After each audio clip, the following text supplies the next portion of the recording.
teacher, and today we are going to talk about something very important. Hi everyone, welcome to our live session of today. My name is Laura Lorza, clinical psychologist and yoga teacher, and today we are going to talk about something very important, which is how to maintain your moderation and your moderation goals throughout one of the biggest drinking events of the year, which is Super Bowl Sunday. And this isn't about being the person sitting in the corner feeling left out. This is about showing up fully present and actually remembering the game, remembering the commercials, remembering the halftime show, and feeling proud instead of foggy.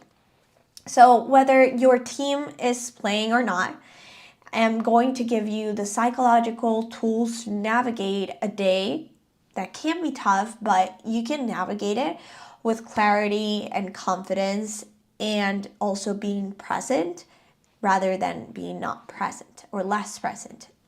So Super Bowl Sunday is what I can call the perfect storm event, which means from a psychological perspective, a lot of things happening all at once. And the first thing is that you have very, very powerful forces colliding at one day in one event. So the first is the social pressure that you get. So this isn't just like, oh, a friend invited me to go out and grab a drink. This is a cultural phenomenon. And approximately 150 million people watch the Super Bowl every year. And it's the second highest day of alcohol consumption in the United States. And this is after New Year's Eve. So you are really swimming upstream against a cultural and social movement. A second thing to know is that there is a ritual and an identity tied to the Super Bowl. So for many people, it's watching the game with a beer.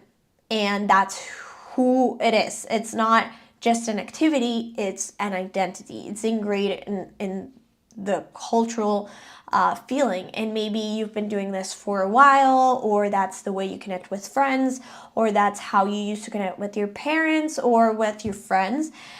Your unconscious mind has filed this event under this is what we do and this is what we are. And that's why it's very tied to an identity. A third thing would be that there's a lot of emotional activation. Whether your team is winning or your team is losing, you are riding an emotional roller coaster.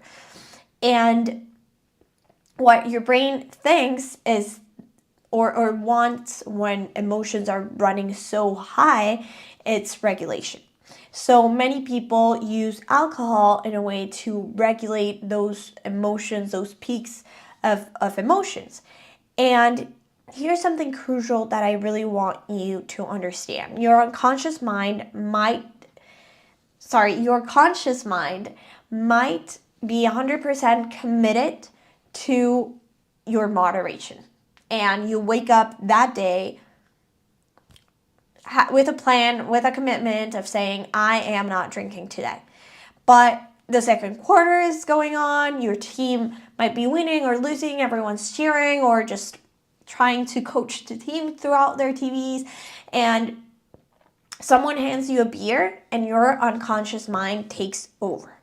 So the neuroscientists estimate that 95% of our behavior is unconscious. And those are our unconscious processes. And what that means is in that moment, you are not making a conscious choice. You just grab the beer and take it. And it's kind of like your brain ran an automatic program and it didn't tell your conscious mind, like, we're running this. And it's been engraved in your head and your brain throughout years of repetition. And willpower, it's like trying to hold your breath underwater. And you can do it for a while, and you can train yourself, and you can be disciplined. And the thing is, eventually, the unconscious survival mechanisms will kick in, and you would have to breathe. So that's why we need to work with our mind and with our unconscious mind instead of against them. Because if we understand the patterns, we can prep for those patterns. And if we know that we might be coming up for air because we need to breathe, we can have a game plan. The same thing when we are talking about the pattern of drinking or the pattern of alcohol. It's like we can create a game plan. And I really want you to understand what's going on in your head. So when you drink, your amygdala activates, which is your brain's alert system activates. And it's really scanning for threats constantly, not only when you're drinking, but every single day. And for us human beings, social rejection can be registered the same way as physical pain, because we are social creatures. And what that means is when someone pressures you into drinking and you say no, your amygdala fires up with that potential rejection, and it can become like a genuine threat for you, and your survival mode kicks in. And alcohol might offer you that quick dopamine that you're looking for, and it calms the nervous system down for a little bit, which your brain starts to associate uncomfortable situation plus alcohol equals relief. And that's a very, very unconscious and powerful, really, equation that you have in your head. And or that you or anyone else has in the head. And it's finding that your coping mechanism might be alcohol. It could be like, oh, like I'm becoming aware of this, and I'm understanding that maybe it's not serving me anymore.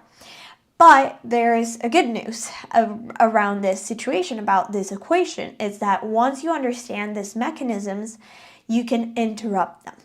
So you can give your brain the alternative to choose, and to choose that safety. It could be through connection, it could be through regulation, it could be through other mechanisms that don't involve an artificial enhancement. So preparation is everything, and you wouldn't show up to a Super Bowl game without a plan. We know that those two teams are prepping a lot right now, and they're planning for every possible outcome. The same way goes to you when you show up for a Super Bowl party. And it's very important that you have a plan. So let me walk you through what I can call a pre-game strategy. So the first thing is anchor in your why. So before even the event starts, you need to connect to a deeper motivation. And I don't mean like surface level reason, like, oh, I should drink less. I mean a raw, real, emotional truth. And you can sit down the night before or the morning of and journal and ask yourself the question, what do I want to remember from this event? And it might be, oh, I want to remember watching the game and clearly remember like all the plays. And maybe it's having a very meaningful conversation with your family. Or maybe it's waking up the next day without anxiety or anxiety. And your unconscious mind really responds to that emotion and that meaning, not just to logic.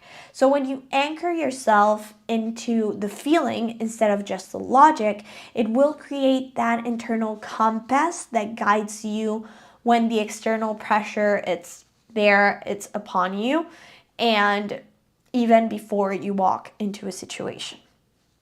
So a second step would be, one of the biggest mistakes that people make is improvising in the moment. So in a high pressure situation, for example, a Super Bowl party where everyone's drinking, your amygdala will activate, and your prefrontal cortex, the part of your brain that does like the decision making, the logical decision making, goes offline. So this is why you gotta have, or you need that pre-programmed response and not improvise, and to know and to have that game plan of answering so you are not really caught off guard. And really, this is what I recommend. Write down the responses that you can use when someone offers you a drink that day. And you can make it as naturally as they come to you. And for example, there are some that I've heard people use or I've used, and it's, you know what, I'm good for now, thanks, maybe later. Or, you know, I'm pacing myself today, it's a long day, it's a long game. Or I'm actually feeling great right now, no need. And practicing them out loud and having the confidence to know that those are your responses. And maybe it can sound silly, like watching yourself in the mirror and like repeating this to yourself can sound silly. But when the moment comes, your brain will have an automatic, confident response that you have planned, that you understand. And now we ask ourselves, like, what about those persistent pushers? Those people that are just like, oh, you need to drink. I want you to drink. Let's drink together, or let's do this together, and don't leave me alone with this. And here's what I want you to understand. When someone is overly invested in your drinking and in how you drink, it's almost never about you. It's their own discomfort talking, and it's their own relationship with alcohol. So when you are deciding not to drink or to drink moderately, it holds a mirror to them. And unconsciously, they might be thinking like, oh, if you can enjoy the game without drinking, what does that say about me? And they start comparing themselves, and they're pushing actually for their own defense mechanisms. So when you understand, and this is a term that they call it like separate the waters, when you understand that this is their discomfort and not yours, even when they're pushing, you keep your stand and you keep your position, because it's your personal choice and they don't have to understand it. And it's their choice. You don't have to understand why they are drinking. You are choosing for yourself, and that's it. And now the question is how to handle them, because I know that a lot of people might ask you this, and is use what we call the redirect and reinforce. And it's a technique, which is redirect, so you can change the subject quickly and naturally. So it's, you know what, I'm actually more focused on this, or on this wings, or on the pretzels, or prepping the snack bowl. Have you tried this yet? When you redirect and reinforce, it gives another out of the conversation. And the reinforce, it would be like, if they are persistent, use a kind but firm boundary, which is, I appreciate you thinking about me, and I appreciate you thinking about giving me a drink, but I'm really happy with my choice right now. That's it. No need for like farther explanation. And you can actually physically move. You can get up and go for some food, or grab yourself a glass of water, get out of the situation, and in a kind but firm manner that can communicate like, okay, this conversation and this topic is done. And remember that you don't owe anyone an explanation on your choices of not drinking. It's your choice, nobody else. A third moment would be have a strategic positioning during the game. So if you're hosting, you have complete control of how the layover is going to look like. But you can craft, for example, mocktails, you can have kombucha, you can have interesting sodas, you can bring that. And you can make it visibly appealing for you and for your guests. Like, it would be great if people feel like welcomed and they have choices. So having non-alcoholic choices would be great. It's not punitive. It's not like good or bad, but it's more of like, someone told me recently, and I thought it was so cute, is fast food or fast drink and low food or low drink energy. So it's like you can have a slower drink energy, and that's great because alcohol can be like a really fast, really quick dopamine hit. And if you are not hosting, you can bring your own drinks. You can also choose. And I cannot stress this enough because you don't depend on what's there. You can bring something for you that you actually enjoy and not just water or have no game plan. And in this way, if like someone asks you like, oh, what are you drinking? You can say very enthusiastically like, oh, I bought this amazing ginger beer, or I brought this non-alcoholic beer and it tastes so good, or I made this mocktail, would you want one? And you are not the person with nothing in hand, but you are the person with something intentional. And also you are positioning yourself strategically in the space. So don't stand next to the cooler or the bar where people are drinking and toasting. Stand near the food, or sit down near the TV or during the conversation areas.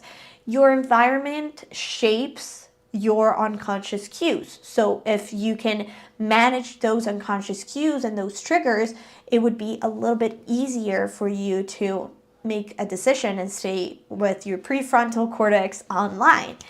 And this is also setting the intention in a more concrete plan, a deeper mind that can support you. Like a more concrete plan on what you're going to do, the better the outcome could be in that situation. And the better the outcome is whatever intention you set for yourself in that moment.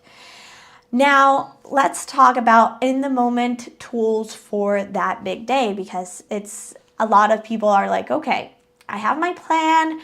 I know what I'm gonna do. I know what I'm gonna take. I know what I'm gonna offer, but like, okay, in that moment, what can I do? So let's break it down from most common challenging moments that can happen throughout the Super Bowl Sunday. So the first challenging moment would be the opening kickoff. So you walk in, everyone got a drink in their hand, and immediately someone hands you a beer. And that's your first moment of like, oh, okay, what should I do? So the tool, it would be to interrupt that pattern. Your unconscious mind is running the program equals party, equals drinking in hand and being fun. We need to interrupt that unconscious pattern immediately. And this is by giving your hands something else to do. And it could be as soon as you arrive, have a drink prepared. And you can hold it and have something in your hand. Like, oh, I have my hand full. This might sound very simplistic, and it might sound a little bit goofy, but it's your unconscious mind operates through physical cues. So if you have something right there to toast, you can engage in the ritual without having a drink that you don't want to have.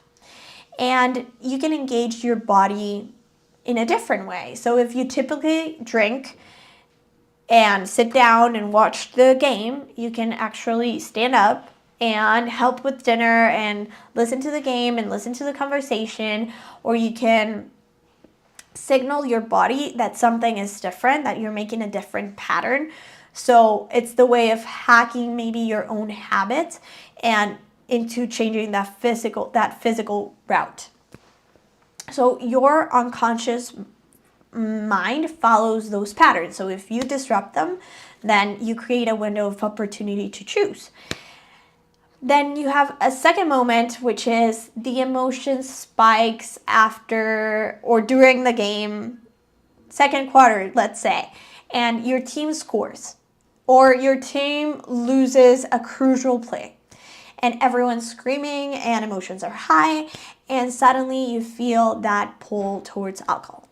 So there's a tool that is called the regulation breath, which is you give your mind that moment of pause that you need to choose differently. So neurologically speaking, your amygdala is activated and your sympathetic nervous system is firing up, and your brain wants regulation right now.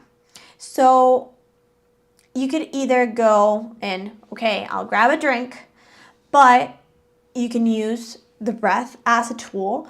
So when you feel this urge of excitement or frustration or anxiety, go to the bathroom for 60 seconds and do a pattern breathing, which is inhale for 4 counts, hold for 4 counts, and then exhale for 6. And you can repeat this 5 times. And this actually activates your vagus nerve and your parasympathetic nervous system, which gives your brain the regulation it's seeking for.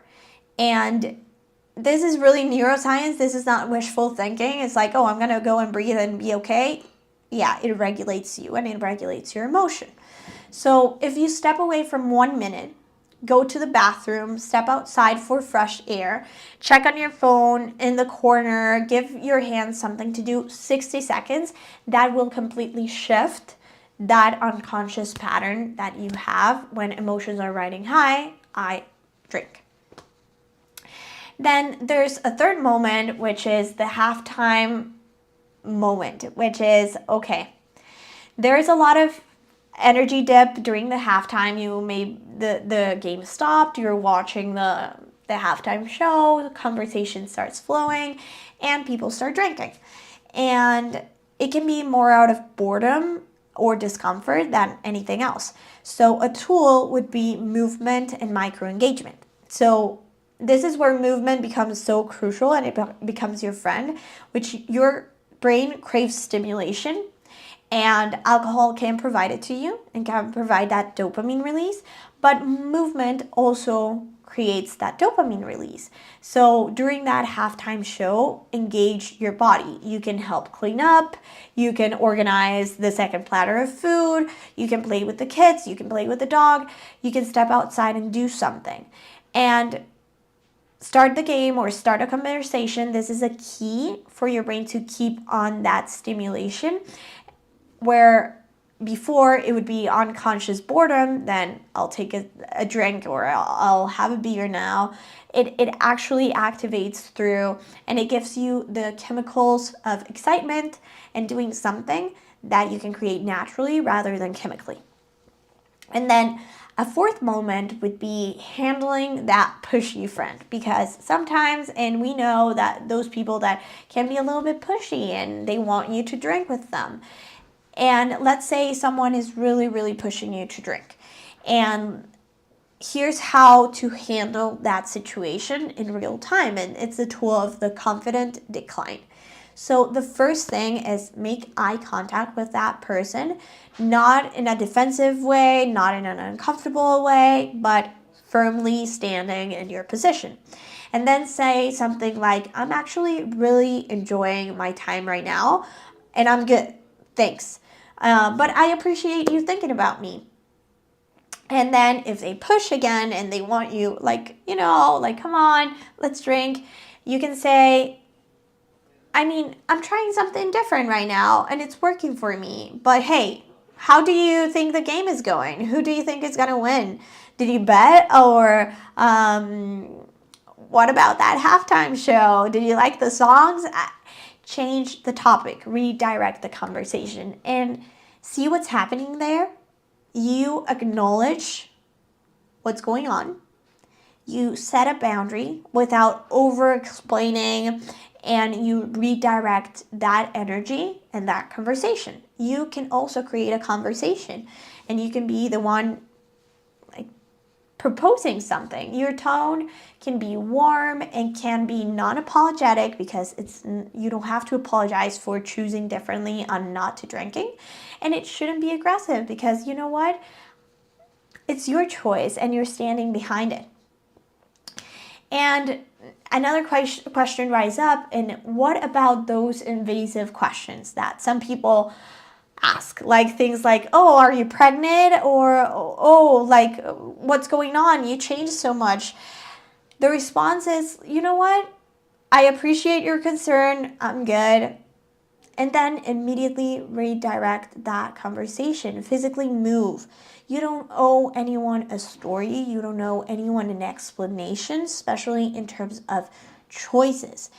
And the people who truly care about you will respect your choice. And you can actually tell them, like, you know what? I'm choosing not to drink. And I'm actually feeling great. And I would appreciate if you help me out through this day. And because you're my friend, it's actually acknowledging it without over explaining this to anyone, really. And the people who are really pushing, they are dealing with their own discomfort. So being able to leave that to them and redirect the conversation, or find someone that you can have a conversation with. And then a fifth moment would be the fourth quarter push.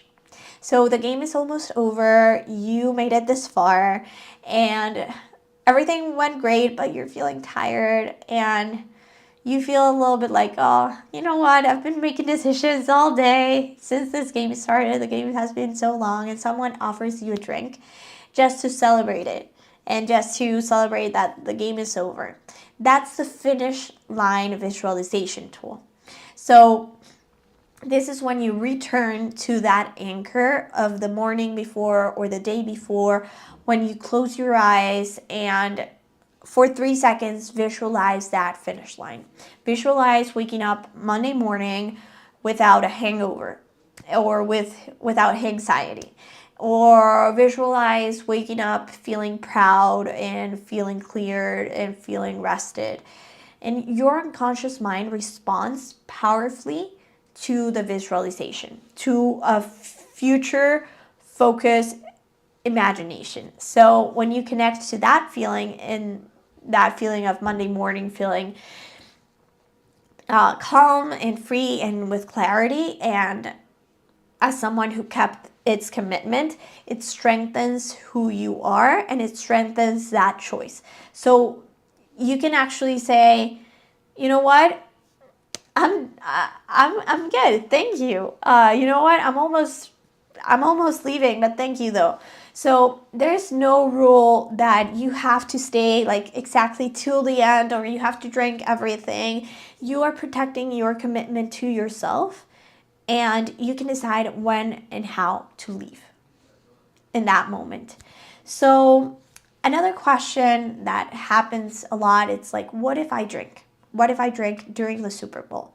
And this is crucial, because if you drink, the most important thing of all of this is that you avoid the unconscious spiral of shame. And that if you decided to drink, you do it moderately. And this is what typically happens to a lot of people, is that you have one drink and your inner critic starts. Like, you failed, you have no willpower, you blew it all up. Now you have to start drinking more, because like, you already cheated on your commitment, so you should do it again. And you have this what the hell effect, and it becomes something black and white thinking, instead of like, okay, you know what? I had a drink and I practiced the compassionate recalibration, which is first you notice without judgment. It's, oh, I had a drink. That happened.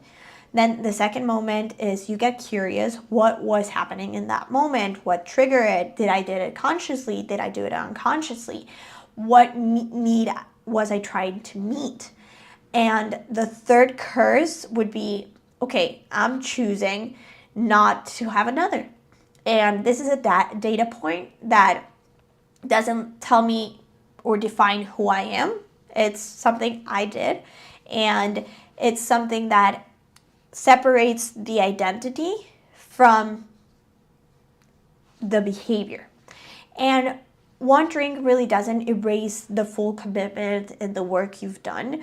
It's okay that sometimes you might have like, oh, like I fell off the wagon, a lot of people say. And transformation really is not about perfection. It's about awareness and about returning to your own intention. So your unconscious mind is listening, and it responds. It can respond through shame and criticism, and it can reinforce that old pattern of alcohol when you are uncomfortable, or you can handle the situation with curiosity, with compassion, and with actually giving your mind the space to rewire and to understand that pattern in a deeper level. So what we've been talking about today, these tools and these strategies, they're very incredibly helpful through specific events. But if you're finding that you need these tools constantly in every social event, and everything feels like an uphill battle in terms of your relationship with alcohol, and that means that maybe there are unconscious patterns that you do need to address. And here's the reality. If you've been thinking about transforming your relationship with alcohol, but those traditional approaches really haven't worked for you specifically, and you've had tried through willpower, you have tried through cutting back, you have tried different tracking apps, and you keep finding yourself in the same patterns over and over again, something different is waiting for you. So 5% of our cognitive activity is unconscious. 5% is conscious, 95% is unconscious. And that includes reaching for that drink during the Super Bowl.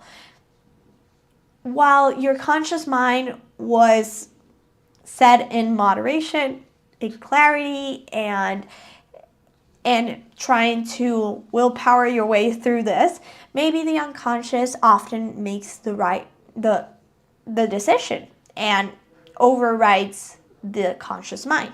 So the conscious commitment is where transformation really begins. But if you want to work through the unconscious level, that is when you start to review different tools that can help you with repetition, with emotional anchoring, and this is what Unconscious Moderation app is here for. So it was created because of it. It was created because there are science-backed tools that can help you with rewiring your unconscious patterns. So the first one would be hypnotherapy, which it activates your relaxation response the same way that your body, or the same state that your body is before going to bed. And it lets you access that calm naturally without needing the alcohol or without needing something external. So it can teach you that you can reach that calmness and that peacefulness and those moments of consciousness and awareness naturally and without anything else. And that is how you create new neural pathways to deal with the emotions and to deal with the situation and to deal with the sensations that sometimes might be overwhelming. Then a second tool would be through journaling, because the unconscious mind really speaks not in English, but through symbols. So when you sit down and write your thoughts, that will help you understand the thought process, and it would act as a funnel. It will help you understand and go deeper into those unconscious patterns. And during the app, you have specific prompts that can help you bring back that conscious awareness into your behavior. So it helps you to examine them, to challenge them, and eventually transform those unconscious patterns. And it creates this way of, okay, I'm having all these emotions, I can put them in a paper and they will stay there. They won't stay in my head just cycling back and forth and just going 1,000 miles an hour. And then a third tool would be through movement. So movement generates dopamine and serotonin naturally, which is the same thing that alcohol creates. So it movement gives your brain the possibility and gives your brain what it craves when you crave a drink. So if you're seeking stimulation, pleasure, or regulation, that's what you achieve through movement. And that's what you achieve through, it could be a yoga class, it could be working out, it could be going out for a walk with your dog or with your kids. It gives you the possibility when you combine the three of them, so hypnotherapy, journaling, and movement, you are working with a whole system that will help your nervous system to calm down, to understand those beliefs, and to reframe them. So the Unconscious Moderation app works through 3 months. So the first month would be no drinking, just clarity. And it's not about what I'm losing, but what I'm gaining from choosing differently, and what I'm gaining from feeling my emotions and understanding those unconscious patterns. Then the second month would be moderation, where it becomes really an option. So you can make conscious choices of what to drink, when to drink, and how much to drink. So it gives you the possibility of, okay, you know what? My limit is 2 drinks, and that's what I can do. And that's how I understand, and that's how I feel good. Great. Because you understand those limits and those boundaries, and you start to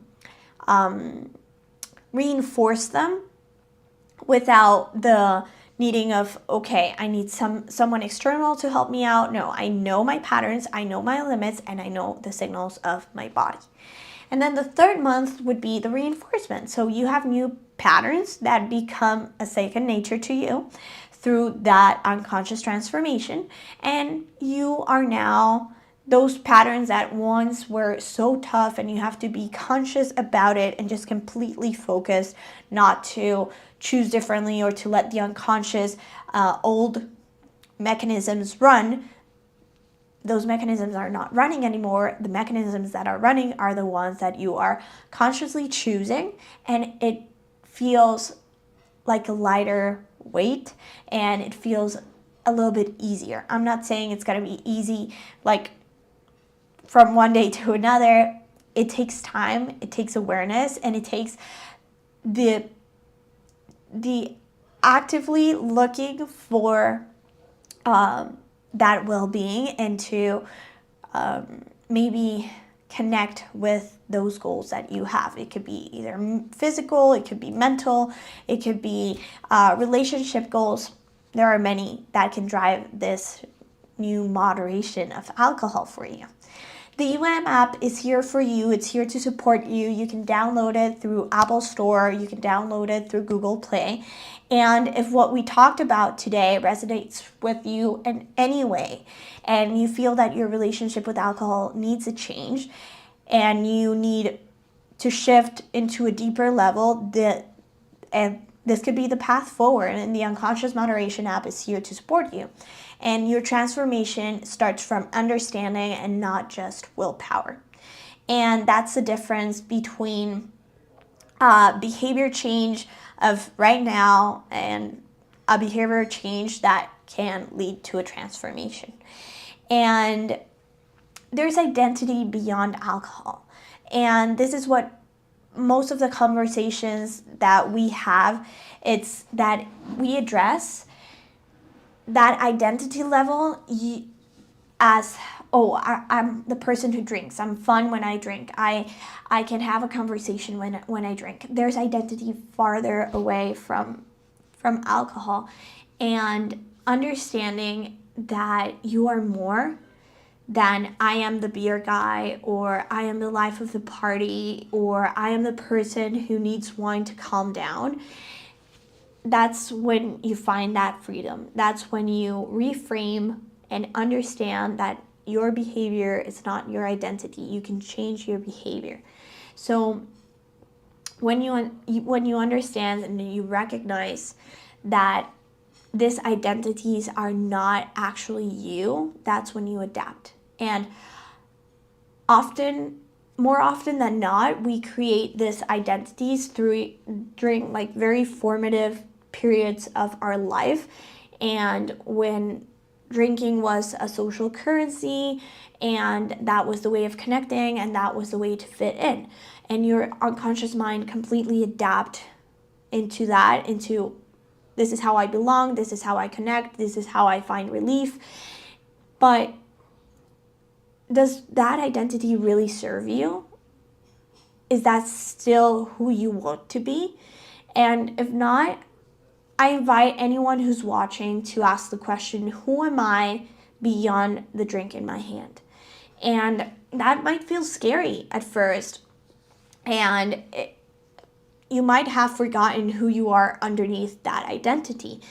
But I promise you that there's a version of you that it's authentic, that is present, that is alive, and it's free, and it's waiting to emerge from the patterns of drinking. So that's how you evolve. That's how you change the patterns. That's how you change your story, because your story is not written yet. You get to write it. You get to understand those behaviors that are not working for you right now, and you get to know who you are and meet the person that you want to be. So you can do this. You can actually do this. You can actually change how you see yourself, the identity, the ritual. You can watch a Super Bowl without a drink in your hand, or without an alcoholic drink in your hand, and you'll feel differently. And you're not losing something. You're gaining something else. You're gaining clarity, you're gaining freedom, you're gaining tools, you are gaining presence. And what's better than that? Being present and being here. So the only thing that I really, really want you to remember is that you are worthy, you are fun, you belong in the space that you want to be at, and you don't live in a drink. You live your life. And the Super Bowl is just one day. You get the choice to say, I'm committed to myself now, and that creates an amazing ripple effect to your life and to your awareness. So when you choose clarity on Super Bowl Sunday, you are choosing maybe not to drink, you are choosing yourself, you are choosing to trust yourself, you're choosing to stop those unconscious patterns, and maybe you're choosing a version of yourself that wakes up on Monday feeling proud and feeling just with better mood and energized, and that version of you is clear, that version of you is present, that version of you is conscious, and that version of you is magnetic. So you don't need a drink to feel that way. And if what we worked today and what we talked about today clicked for you in any way, check out the Unconscious Moderation app. And as I said, it's available in Apple Store, it's available in Google Play Store, and this isn't about white knuckling your way through parties or relying completely on willpower.